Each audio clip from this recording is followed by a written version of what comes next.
हर दिन पावन श्रृंखला में आइए आज 25 जून को स्मरण करते हैं इतिहास की स्मृति से लोकतंत्र पर काला धब्बा। संविधान के निर्माताओं की इच्छा थी कि भारत एक लोकतांत्रिक देश रहे, पर 25 जून 1975 को प्रधानमंत्री इंदिरा गांधी, उनके पुत्र संजय गांधी और उनकी धूर्त मंडली ने लोकतंत्र के मुख पर कीचड़ पोत दी। अगर आपने अभी तक हमारे चैनल को सब्सक्राइब नहीं किया है तो कृपया इसे सब्सक्राइब अवश्य कर लें, जिससे कि आपको प्रतिदिन इसी प्रकार की अच्छी जानकारी मिलती रहे। 1971 में लोकसभा चुनाव और फिर पाकिस्तान से युद्ध में सफलता से इंदिरा गांधी का दिमाग 7वें आसमान पर चढ़ा था। वे उत्तर प्रदेश में रायबरेली से सांसद बनी थीं, पर उनके निर्वाचन क्षेत्र में हुई धांधली के विरुद्ध उनके प्रतिद्वंद्वी राजनारायण ने प्रयाग उच्च न्यायालय में मुकदमा दायर कर दिया था। न्यायमूर्ति जगमोहन लाल सिन्हा ने साहसी निर्णय देते हुए इंदिरा गांधी के निर्वाचन को निरस्त कर उन पर 6 साल तक चुनाव लड़ने पर प्रतिबंध लगा दिया। इंदिरा गांधी सर्वोच्च न्यायालय में चली गईं। वहां से उन्हें इस शर्त पर स्थगन मिला कि वे संसद में तो जा सकती हैं, पर बहस और मतदान में भाग नहीं ले सकती। माता पिता की अकेली संतान होने के कारण वे बचपन से ही जिद्दी थीं।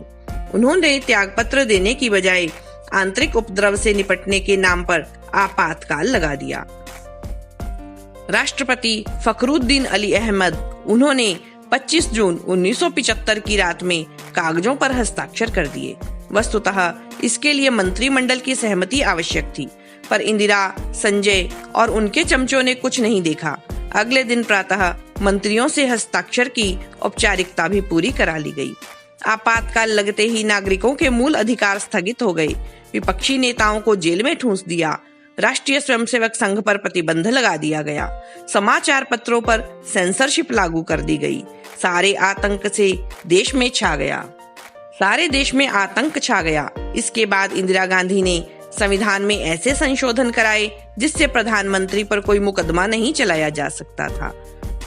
39वां संशोधन 7 अगस्त 1975 को संसद में केवल 2 घंटे में ही पारित कर दिया गया। विपक्षी नेता जेल में थे और सत्ता पक्ष वाले आतंकित। ऐसे में विरोध कौन करता। 8 अगस्त को यह राज्यसभा में भी पारित हो गया। 9 अगस्त शनिवार को अवकाश के बावजूद सभी राज्यों की विधानसभाओं के विशेष सत्र बुलाकर वहां भी इसे पारित करा दिया गया। 10 अगस्त रविवार को राष्ट्रपति ने भी सहमति दे दी और इस प्रकार यह कानून बन गया। इस तेजी का कारण यह था कि 11 अगस्त को सर्वोच्च न्यायालय में इस मामले की सुनवाई होनी थी। नए कानून से इंदिरा गांधी न्यायालय से भी ऊंची हो गईं और सुनवाई नहीं हो सकी।